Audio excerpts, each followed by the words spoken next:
Hello, everyone, and welcome to those coming in. My name is Ian Williams, President of the Foreign Press Association in New York, and it gives me a great deal of pleasure today to welcome, uh, and I hope I get the pronunciation right, Lerone A Martin, who's written The Gospel of J Edgar Hoover, which he's playfully dovetailed himself with on the screen as well. How the FBI aided and abetted the rise of white Christian nationalism.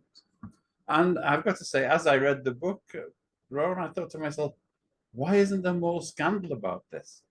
I mean, this was like discovering that basically the Taliban had been running the country for 60 years. A fundamentalist cult was running the nation's primary security agency, had the ears of presidents, had military and police forces doing their bidding, was conducting illegal surveillance based on religious discrimination.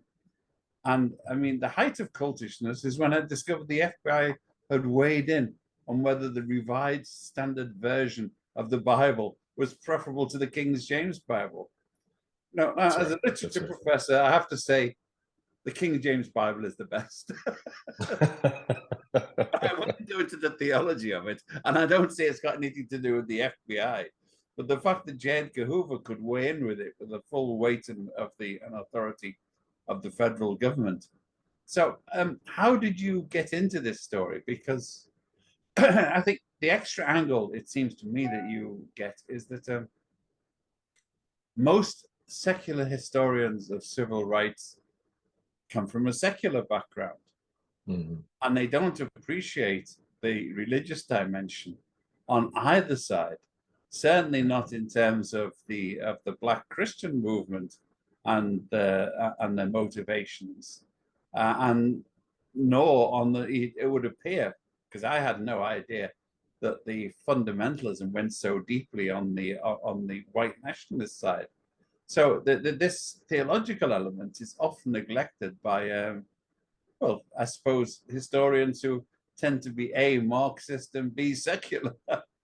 Your comments, please. Yeah, well, thank you, first of all, for having me. And you're absolutely right. And I'll answer the question together by telling the story about how I got interested in this topic. And I think that'll address the questions around how religion gets left out. I was raised in the church. I went to divinity school as well. I had really prayed and deeply considered about going into the ministry. So I've always had an interest in religion and politics because that's the way in which I was raised. My parents debated religion and politics at home. My mother's Pentecostal, my father was Baptist, and so they had lots of different ways in which they viewed religion and politics. I got interested in this particular subject because of my own life experience. I was living in St. Louis at the time. I just finished a book on the recording of sermons, the buying and selling of sermons by the record industry in the 1920s. So my thought was that I was going to move into the 30s and 40s and look at religious radio of the era. During that time, Michael Brown was shot and killed in Ferguson, Missouri in 2014. I had met several clergy during that time who had said to me that they had been contacted by the FBI to help them to make sure that the Ferguson area and St. Louis more broadly did not explode. So it really got me thinking, how long has the FBI been seeking to partner with clergy and trying to form partnerships and collaborations? So as I was writing this book and thinking about religious radio, I decided to start making Freedom of Information Act requests on certain ministers that I was going to focus on. To my surprise, what I discovered was a whole history of the FBI partnering with religious groups, particularly white evangelicals and conservative Catholics, in order to bring about the nation that J. Edgar Hoover thought should exist. That was the other revelation that it hadn't occurred to me before. I come from Liverpool, which is a city that was deeply divided between Protestants and Catholics. I was actually told in a pub one night I was all right because I was a Protestant atheist. It was these Catholic atheists they couldn't stand. I kid you not. Yes, yes.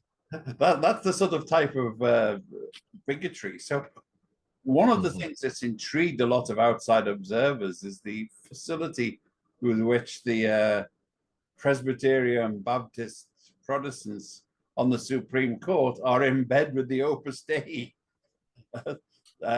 obscure cultish practices and all. And the fact that they had a modus vivendi, which, when you think about it, goes back many years to the Hayes committees censoring movies, etc. And it That's right. seems that J Edgar Hoover might have had a sort of pioneering part in this concordat Yes, absolutely. You're absolutely right. on the Protestants and Catholics. Absolutely right. And in that sense, he's a precursor to what we see today as it relates to white Christian nationalism, is that there's not so much a concern about the theological particulars around salvation, around the meaning of scripture. There's much more connections around goals and missions and how they view the world. And Hoover shows us that all the way back in the 20s, for example, in the 30s, that he was able to stand up and make a speech and say to a Catholic audience, I'm a Protestant. I'm very proudly a Protestant. But I believe that the Catholics have been one of the strongest forces against communism in this country. And so he had a great deal of respect for the Catholics, and he took on a number of Catholic spiritual practices and established them within the Bureau, including, as I was able to discover and write about in the book, about having agents go on Catholic spiritual retreats, and also putting within the law enforcement pledge that FBI agents would see themselves as ministers, but also see themselves as soldiers. And he borrowed that from the Jesuit religious order, the Jesuit Catholic religious order, in which the Jesuits were founded by St. Ignatius of Loyola, who was a soldier who had surrendered his sword to God and to work for God. And that's how Hoover saw FBI agents. And he borrowed that language from the Jesuits and embedded that within the FBI. And so we had a appreciation for Catholics that I think we have in this country have not really seen and uncovered historically. We've often focused on the anti-Catholicism within the country, especially in the first half of the 20th century, anti-immigration, and all of that is very true. But what is also true is that there was a great deal of appreciation for the Catholic faith and Catholic spirituality, and we see that within Hoover's FBI. Well, growing up in Liverpool, just across the Irish Sea from Northern Ireland, we tended to see the original version. But I was also That's right. intrigued when you wrote about him accepting the sword of Loyola as an Yes, honor. That Loyola founded the Inquisition, and that's right. struck me. Did you have any evidence that J. Edgar Hoover had researched their techniques? I didn't have any I can get evidence. the echoes of the FBI. These people are guilty until proven innocent. We will That's know right. Well, friends. I mean, the modus operandi. Sure, we didn't have racks and thumb screws, but it was close. I think you're right. I think that in Hoover, the way that he approached ideas of communism, I think, are very reflective of what you just described, in the sense that for Hoover, um, if anything that he disagreed with, he saw as a communist threat, even if it was not actually communist. But it was not sufficient for you to simply say, I'm not a communist. For Hoover, you had to say, I'm an anti-communist, right? And so that was the measure in which he saw the world in many ways. And so you were either for us or against us. And in that sense, I think Hoover did see his FBI agents as performing the front guard, if you will, of American democracy and what he saw as a Christian nation. In fact, Hoover even told his agents at one time during a Christmas message that it is the FBI's job to protect and perpetuate America's Christian endowment. I mean, he actually said that to FBI agents during a Christmas address. I quoted that. So I'm sorry, say it again. I just quoted that in the review I'm writing of your book. Oh, Well, well, thank you. And I think we can see, right, the language you're saying about seeing the world in a very cosmic way that is either good and evil, and that's it. There's no in between. And we see that with J Edgar Hoover. Well, the intriguing part here is that I mean, I knew that he would cite religion, as did everybody else in the era, but I'd always assumed it was a sort of an expedient religion that he Right. produced it. But I mean, this is where you have the researcher's advantage. As a true believer, that you're dealing with two sets of true believers. We're talking about Yes. true believer black Christians who tended towards socialism, and true believer white Christians who are very, very anti-socialist. But they're all true believers. Right. And what I was able to, part of this information I was able to uncover was through an actual, what I know as the journalists will appreciate is actually through a Freedom of Information Act lawsuit against the Department of Justice to try to get access to some of these files that I described, especially as it relates to Hoover's relationship to Billy Graham. While I was not able to uncover anything about Billy Graham specifically, it did lead me on a trail to files that reveal everything from spiritual practices in the FBI to worship services to Protestant Vesper services, and also the FBI's relationship to Christianity today. So it was not just a expedient Christianity for Hoover. It really was a spirituality that Hoover believed needed to be practiced and needed to be embedded within the FBI. He was a long-time Sunday school teacher and proponent of Sunday schools as well, wasn't he? Absolutely. He taught Sunday school as a young man. He chronicles it a great deal within his adolescent journal and his diary.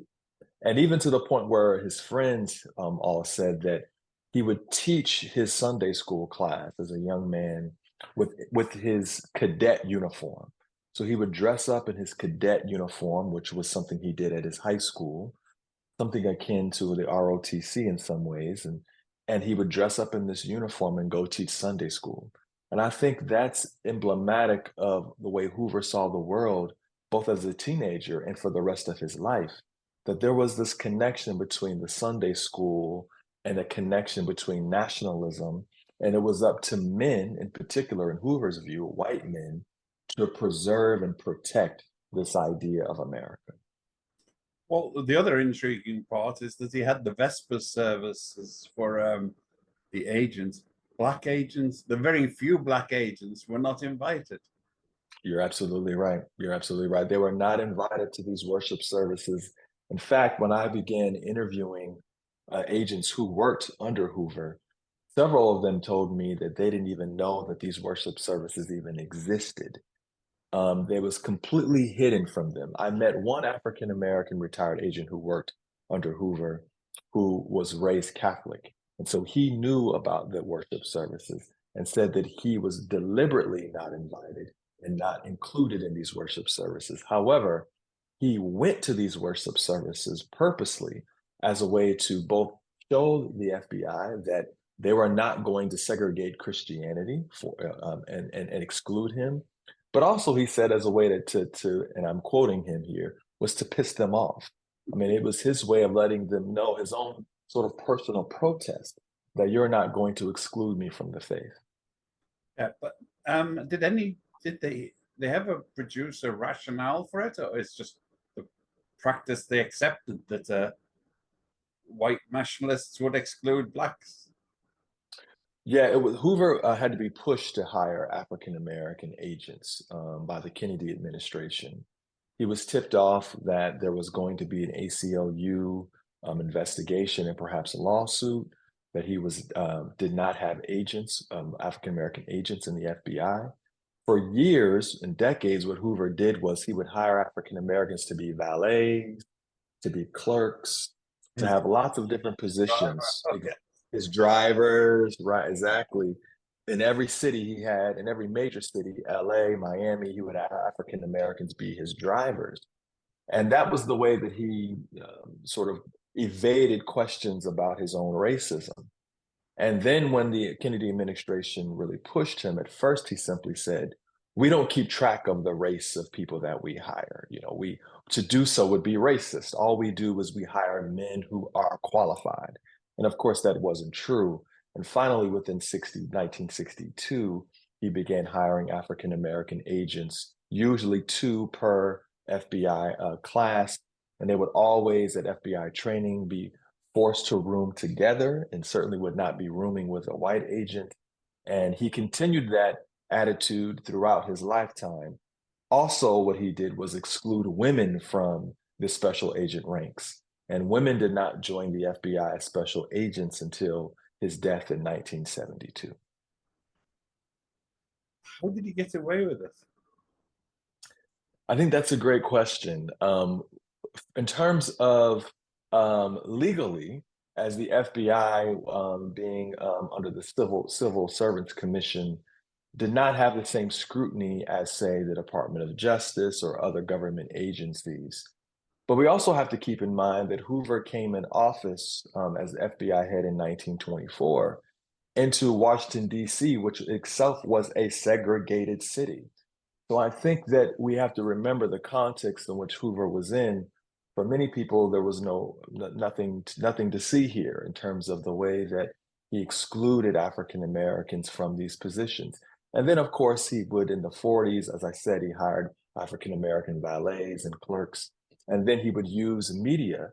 He used, for example, Ebony magazine in the 1940s to run this amazing cover story called Negroes in the FBI, which he chronicled all these men and he gave them guns and he made them look as if they were doing police work, when in reality, they were not doing anything of the sort. So he was very savvy about his use of media to try to, and propaganda, to try to get his message across. Well, the other big mystery of why questions weren't raised, in retrospect, of course, it looks very sort of cozy and woke that he was a confirmed bachelor who lived with Special Agent Tolson for all of these decades, and nobody raised an eyebrow. So he lived with his mother until he was 43, lived at home in the house he was raised in. When she died in 1938, he did get his own home. He and Clyde Tolson, his second in charge, never officially lived together, but they drove to work together every day. Hoover's African-American driver would come pick him up, and then he would go pick up Clyde Tolson. They would ride to work together. They had lunch together every day. And then they had dinner together every evening, rotating from Hoover's house to Clyde's house. And they did that for over 3 decades. They vacationed together every summer, particularly going out to La Jolla near San Diego, the racetrack. There's pictures of them within Hoover's personal collection on vacation together, on the beach together with their shirts off. So we can certainly say, while we don't know anything about their physical relationship in terms of whether or not it was ever sexual, we certainly know in terms of their relations to one another that they functioned as a domestic partnership. And we certainly know that if Martin Luther King or one of the Black Christian leaders had behaved like that, it would have been getting leaked and exposed left, right, and center. You're absolutely right. And the FBI tried. The FBI tried from getting permission to bug Martin King from the Kennedy administration and to have technical surveillance on him. They tried to leak to the press about King's sexual practices and purported extramarital affairs. They tried their best to get that information out to the public. Journalists refused to do so at the time.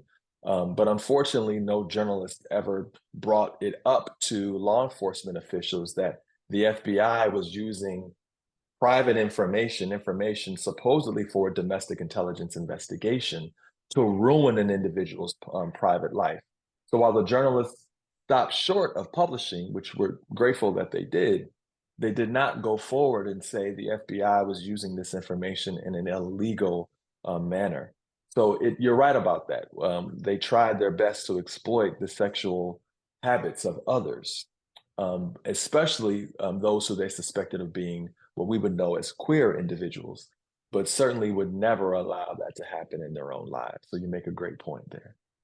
Yeah, because there were several of the black leaders for the Freedom March and who were not openly gay, but gay anyway. Mhm. Your Bayard Rustin, for example. Bayard That's Rustin now. was exactly. Yes, exactly. I had friends who knew him, and I don't think he made any great secret of it at the time. No, I think he had made peace with it, and everyone knew it as well. And yes, you're exactly right. The FBI tried to say that, look, this entire march is, and this entire movement is immoral because look at the people who are leading it. You've got Bayard Rustin, you've got Martin Luther King Jr. And so instead of actually dealing with the claims of the movement, right, that African Americans are being treated unfairly, lack access to equal housing, right, to equal education, to equal wages, and so forth and so on. Instead of actually dealing with those claims, they did their best to try to discredit those claims because of the individuals who were involved within the movement.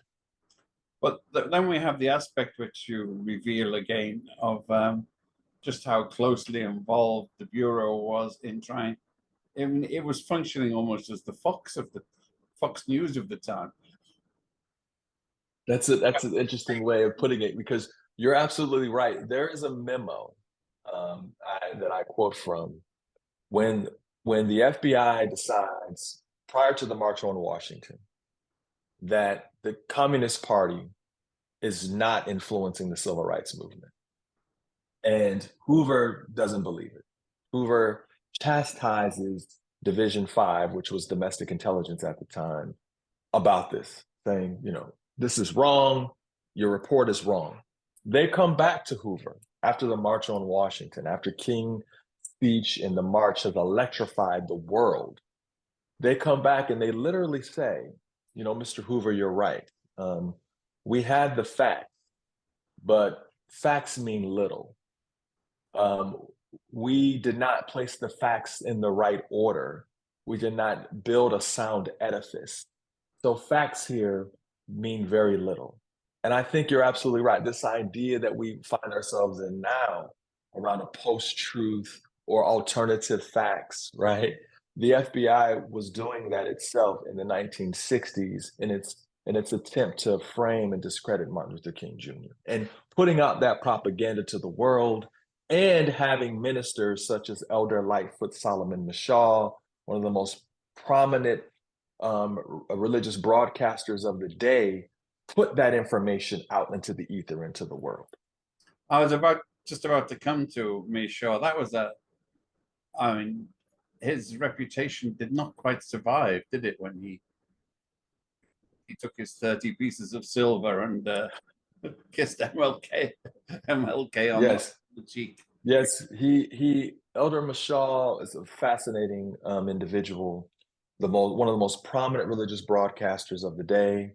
He had his own TV show beginning in 1947. I mean, he was a pioneer. He was on CBS radio across the country. And he worked with the FBI to discredit Martin Luther King Jr., everything from putting doubt on the March on Washington, shedding doubt on King as an actual minister. He did his best to discredit King, even to the point of protesting Martin Luther King Jr. himself, leading his church in this protest.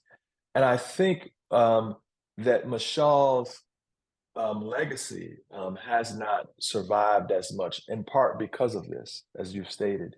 There are countless African-American newspapers, editorials who simply say, we don't agree with everything Martin Luther King Jr. does either. However, you don't protest the man, right? You don't discredit him just because you disagree with him. And there are a number of letters to the editor who say similar things. And I think that certainly has hindered his legacy, which includes, as I mentioned, being a pioneer on religious radio, but also includes the wonderful things that he did within DC, getting a federal loan to provide housing for African Americans, business ventures. He did amazing things, but I think his legacy has been colored in part because of what he did to MLK and working with the FBI. But I mean, the ideology he was preaching, or the theology he was preaching was extremely, I suppose the word would be Uncle Thomas. We blacks must work harder to deserve the respect Yes. of Mr. McGree. There you go. There you go. I mean, he was preaching a message, thank God for slavery, right? If it wasn't for slavery, then Africans would never know Christianity, which is completely false. Historically, it's just wrong. He preached a message that many white supremacists at the time would have loved to hear. And I think that we see that tradition of white Christian nationalists who will go and find white African American preachers or preachers of color who they will see as authenticating their message. So what happens is that these individuals come along and they say, see, we're not racist. We've even got this African American guy preaching the same message for us. And Michelle functioned that way. And we see that throughout history. We've even seen it in the Trump administration. Trump had two African American ministers who were seen with him often, who preached messages around Christian nationalism. And they were used to show that, look, Trump is not racist. He's got two African American preachers. Now, what happened, of course, is that we saw these two African American preachers were caught in several lies about their biography, from saying they had degrees they didn't have and saying they had connections that they didn't have. But that didn't really matter. Their entire service was like Mashal, was to try to authenticate a white racist gospel. Did they get paychecks off the FBI? Well, that I don't know about the current individuals. I mean, I certainly know that they received a boost on their social media accounts and their status and being seen with Trump and access to Fox News and the entire conservative media network. What Mashal got for sure, similar to these individuals, was access to power. Mashal was meeting with the FBI executives at one point in time, meeting with Hoover. And so he certainly got access to power for in exchange for the work he was doing with the FBI. There's one aspect, I mean, I know one of the strengths of your book is, in a way, it's very tightly focused on the religious aspect. And, you know, I thank you for reading all of those evangelical weeklies and monthlies. I mean, I've got a fair respect for theology. It's always fascinated me, but not that much.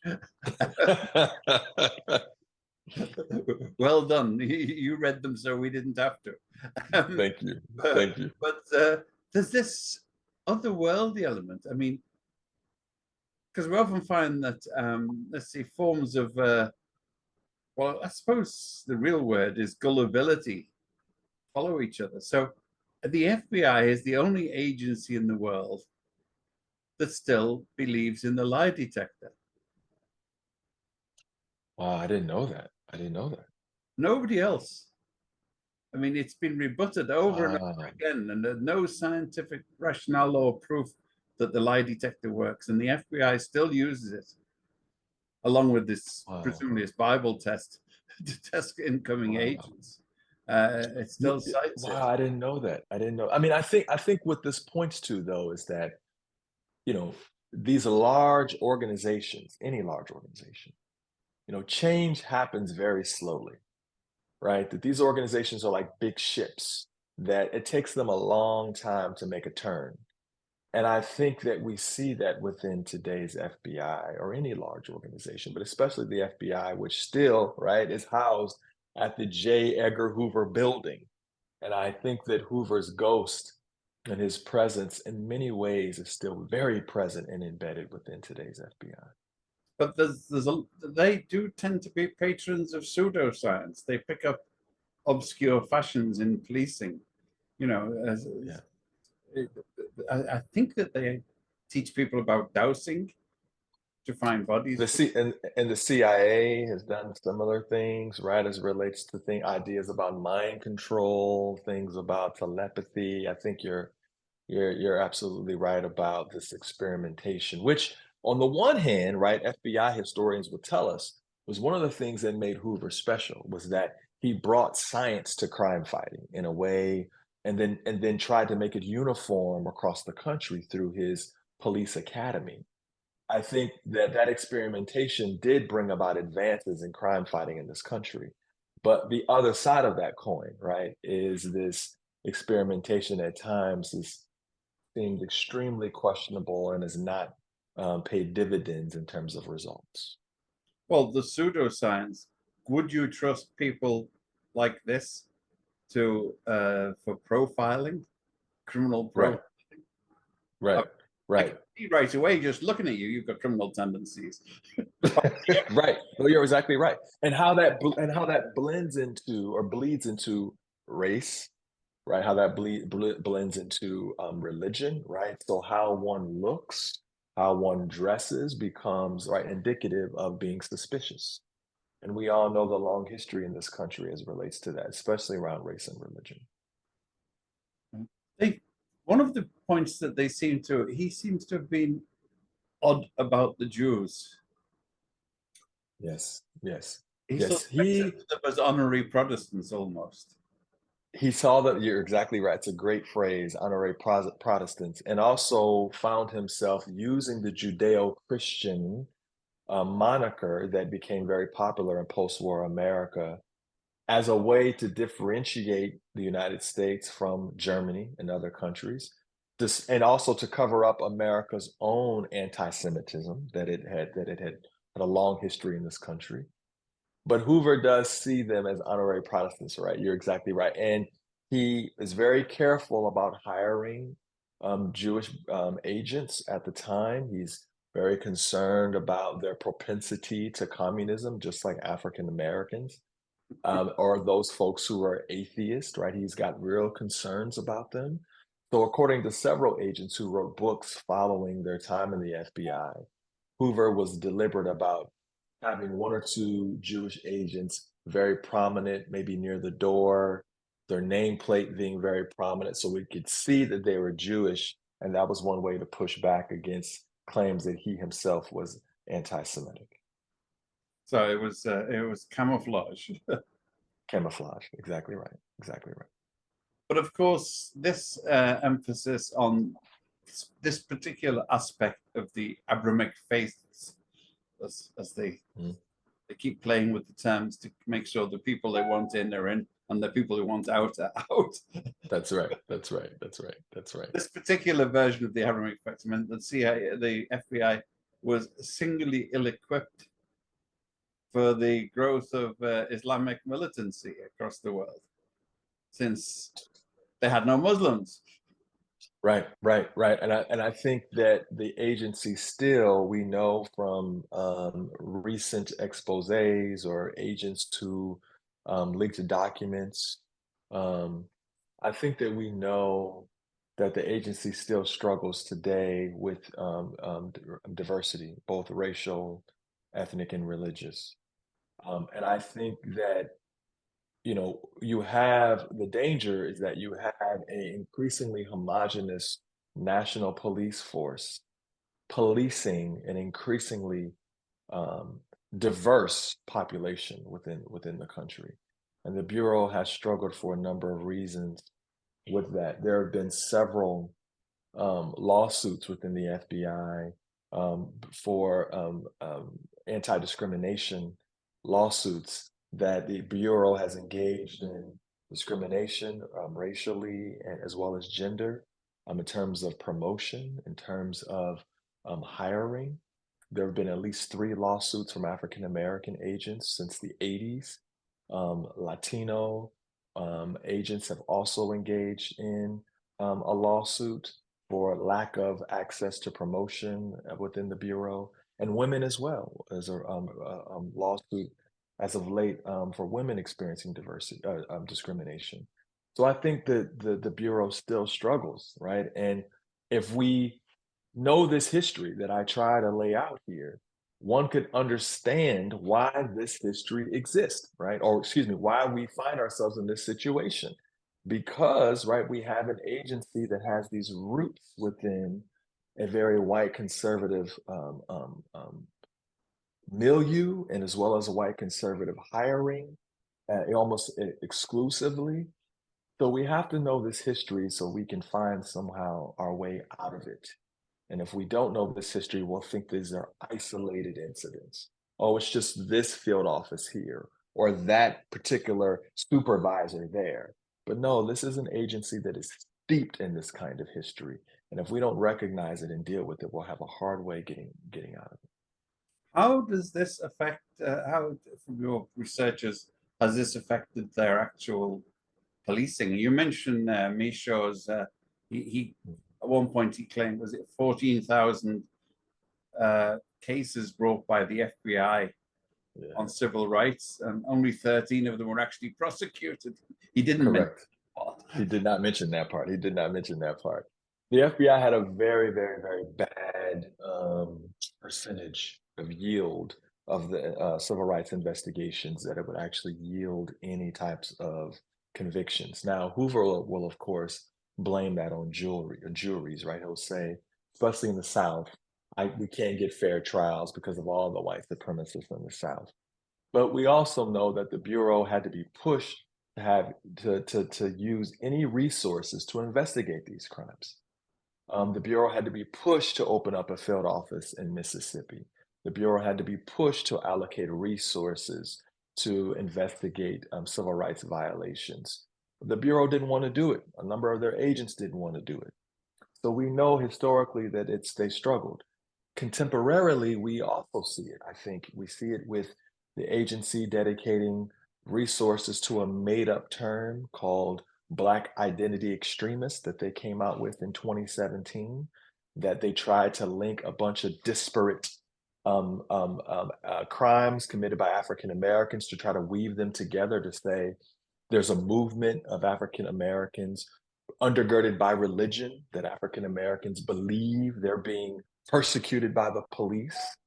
So we've got to stop it, right? This is something they cooked up. But we know that there was plenty of evidence, for example, with January 6th, that was readily available to the Bureau.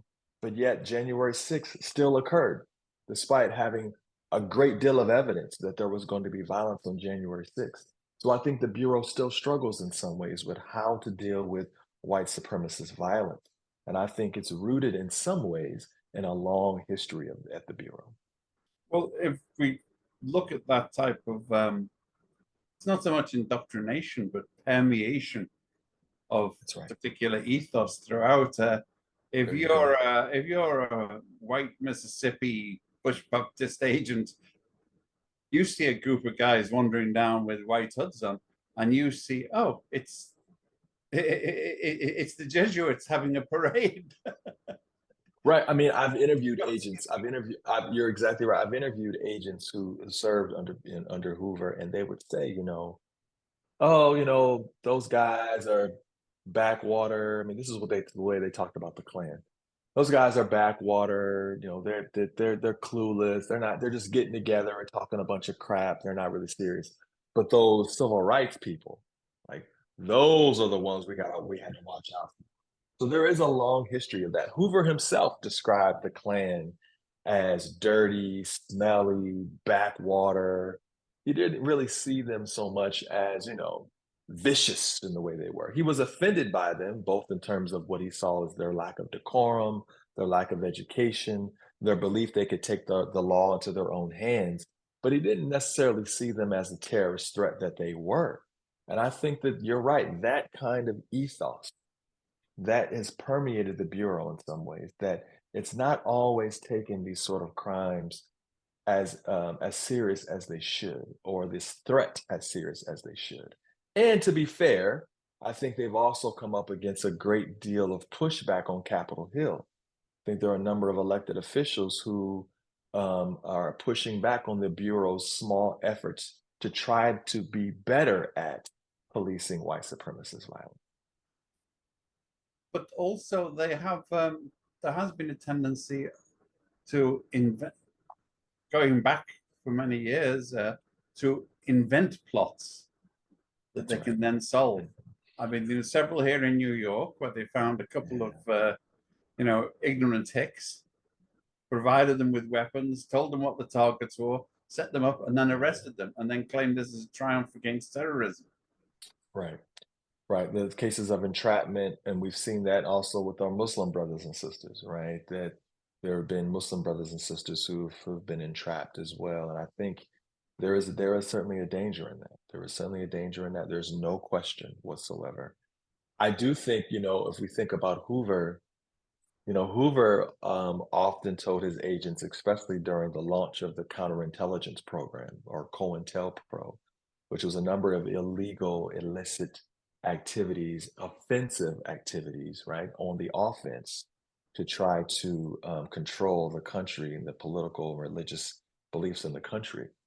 Hoover told his agents that he wanted people to believe that there was an FBI agent hiding behind every mailbox. So there was something that Hoover saw as useful in creating this sense of paranoia within certain religious and political groups that he thought was useful.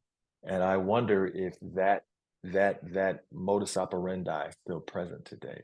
That if you can create a sense of paranoia, then maybe you can control or maybe hinder certain types of activities, legal or illegal. Well, that's standard police work. When I was an activist back in Britain, one of the local coppers told me every job I'd applied for the previous 6 months. Well, there you go. Wow. But and he was a police officer. This was not MI5. This is plain clothes. This is a special branch. Hello, Ian. Wow. Here you're having difficulty finding a job. He was playing. He was pulling my chain. Wow. Wow. Wow. What was I going to do about it? Complain? Right. Um, We know the FBI did this kind of work. We do know that they did this kind of work as well. They tried their best, for example, to stop Martin Luther King Jr. from getting any resources for the civil rights movement. Were countless groups trying to show that he was a bad person. He was, having marital affairs. So therefore, don't give any money to the civil rights movement. They did that to Martin Luther King Jr. Well, I almost think it's standard police work, so I don't feel as indignant about it as I should do. Simon wants to know if you could share more about the connecting line between the FBI of the Hoover and today. Is today's FBI still white and right? Well, we certainly know the FBI is still overwhelmingly white. They've made some progress in terms of diversifying their hiring, both in terms of gender and race. They put out some data in 2022, at the end of 2022, showing that. But the African American agents are still in single digits in terms of percentage, as well as the Latino agents are still in single digits in terms of percentage. As far as the religious background of the Bureau, I still believe that it's heavily Christian, almost exclusively. I think you mentioned in your book that they actually still have special recruiting programs. They have special recruiting programs. They go to evangelical gatherings, things from Promise Keepers and things of that nature. Even African American worship services and gatherings, they'll go and preach or have a booth as a way to recruit people. Well, in the early 2000s, there was the head of recruiting at the Bureau said publicly at one of these events that they believed that the only way to fight crime in this country was to have Christian police officers. So there is a sense in which that push is still alive in the Bureau. After Hoover died, the worship services did continue for quite some time. Pat Robertson, the founder of the 700 Club, was a preacher twice for the FBI following Hoover's death. In the early 2000s, they also invited the Westboro Baptist Church to speak to their new agent class. So we have these points, these bullet points where we see that there's still an aspect of this Christian culture within the Bureau, despite the fact that today on Capitol Hill in this country, that there's a push that somehow the FBI is anti-Christian and anti-right, and that certainly doesn't seem, the data doesn't seem to confirm that, despite the fact that there are a number of Congress men and women who are trying to push that narrative on Capitol Hill. Where do you place the Billy Graham managed to persuade a lot of people that he was sort of ecumenical, secular pope across the world. Everybody, the sort of Dalai Lama of Baptists. And yet he was clearly, how should we say, thick as thieves with the FBI and military, the industrial He military was. complex. He was, and Hoover wrote several essays for Billy Graham's magazine, Christianity Today. They were very close. I think Billy Graham in his later years um, found himself maybe a bit at odds with some of that behavior that he exhibited in the 50s and 60s and 70s. But Graham at the time was very close with Hoover. He was even quoting Hoover in some of his sermons, both on the radio and his revivals. And Graham was indeed in close connection with the FBI. And I tried my best through my lawsuit to get that exposed.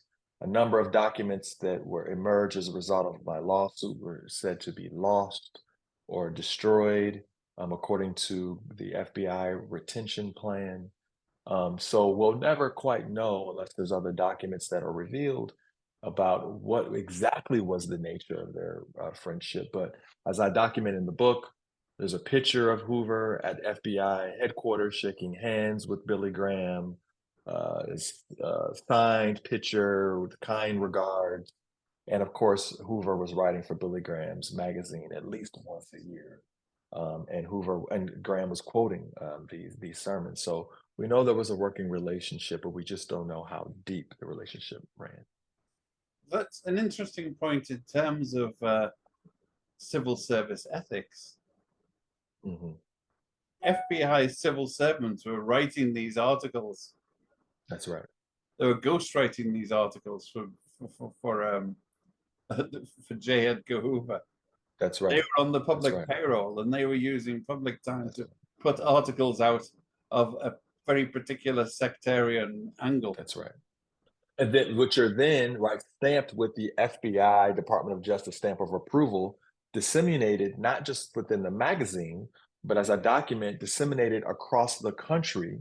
And then we find preachers are now preaching these articles verbatim from the pulpit, thinking that they are articulating official national US policy, when in reality, they are preaching Hoover's personal, right, theological reflections on what he believed America should be. So it gave evangelicals a boost in terms of seeing themselves as the moral custodians of America, but also gave them a boost in terms of seeing themselves connected in the halls of power. And I think we still see that with the white evangelical community today. That's called corruption in most countries and civil service.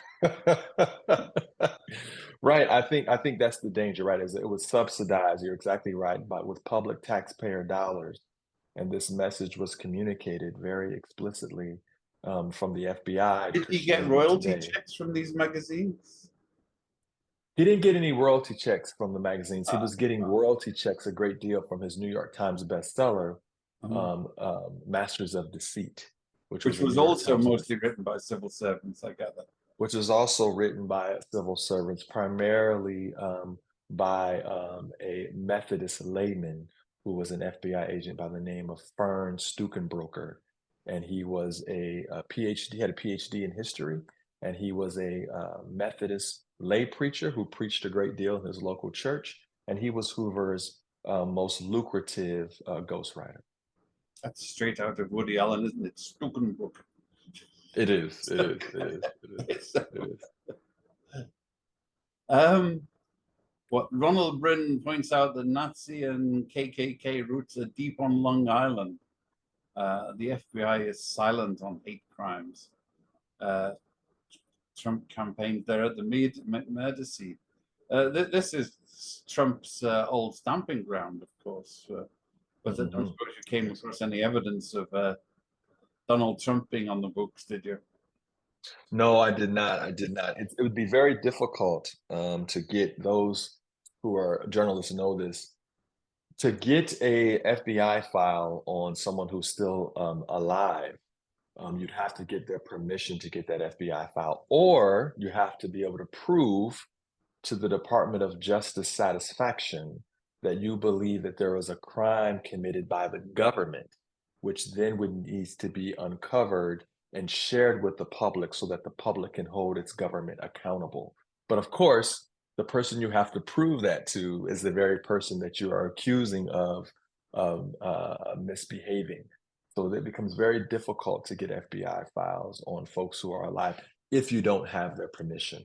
And I don't believe that Donald Trump would be interested in uh, giving away permission to have access to his FBI file. Well, we're coming towards the end, but Frank Gomez, as always, looks to the future. He says, what changes do you see or can you forecast under Director Wray? Well, I think what I've seen is that Christopher Wray seems to be trying his best to, in moderate fashion, make some changes as it relates to the rise in white supremacist violence in this country. I do think he's making an effort. He has tried everything. He knows that if he says, makes a separate category for white supremacist violence, that he will have a good deal of Capitol Hill coming after him and his appropriations. He already does. So he's come up with a term called racially motivated violent extremism as a way to talk about both all forms of racial hate crimes. But the data tells us that the majority of those crimes that are committed in this country are by white supremacist groups. So I think he's trying.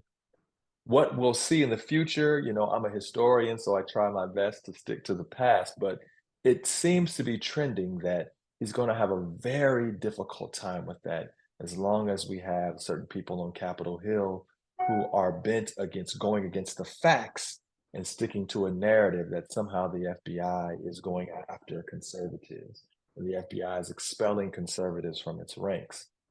This does not get at the fact that what we're trying to do is have a bureau that is impartial and follows the facts. We shouldn't be concerned about whether or not they're Christian or not Christian. But it seems to me as if those on Capitol Hill want to put that as a primer, which to me shows their cards, that they're interested in knowing the religious bona fides of FBI agents, when in fact, it's something we should not be worried about. But of course, that's what they're pushing. So I think Christopher Wray, in terms of the future, will have a very difficult time as folks are coming after him and coming after his appropriations as well. Do you have any other freedom of information requests? Are you back at the Dead Sea Scrolls yet? By J Edgar Hoover? You know what I'm waiting on now, and I've had a very difficult time, is trying to get the FBI file on Reverend Pat Robertson, who recently passed away, who, as I said, preached twice at the FBI worship service following Hoover's death. I don't know if he was compensated for this. I saw his name as a preacher 2 years in a row. He preached at the National Presbyterian Church in Washington, D.C., Hoover's church. And I've been trying my best to get his FBI file, but the FBI has been very difficult with letting me get access to this file. Well, I think we've reached our time, and I'd like to thank Lerone Martin for a fascinating. It's one of the sort of easiest reads I've had, in the sense Oh, well, thank you. So much of a revelation all the way through. So this is the book, and also bracketed either side, like the angel on the left and the angel. Thank you for saying angel on both sides. Thank you. Yeah. Thank you. And it really does add a whole new dimension to how we should look at the last 70 or 80 years of American policing and how it got to where we are today. Like I said, it revealed to me, you know, how we managed to get a concordat between extreme Protestants and extreme Catholics on the Supreme Court. Yeah. It's all in there. It's all in there. So I'd like to thank you very much, Lerone, and I wish you many, many royalties. Thank you, my friend. I appreciate it. And much circulation, and hope to get you back soon to find out what happened as you went deeper. Thank you very much, Lerone. Everybody else, come on and join up for our forthcoming events. We have several fascinating ones ranging around the world. We're going to be looking at Eric Alterman. We Are Not One, A History of America's Fight Over Israel by Eric Alterman from The Nation. And we also have Masha Karp, who's written a book on Orwell and the Soviet Union, which, once again, these books are filled with fascinating stuff. Who knew that the Esperanto Association was involved? I studied Esperanto for a week when I was a kid, so it's always fun to see it pop up out of nowhere. So thank you very much, everybody. We'll see you again soon. And for those of you in New York, next Tuesday we have a meetup and hands down at the Fitzpatrick Hotel on 57th Street, where FPA members and friends and general people who want to chill out can come and join us to the start of the General Assembly season and the end of summer, perhaps. Who knows? Thanks very much. You're welcome to come if you're about. Bye.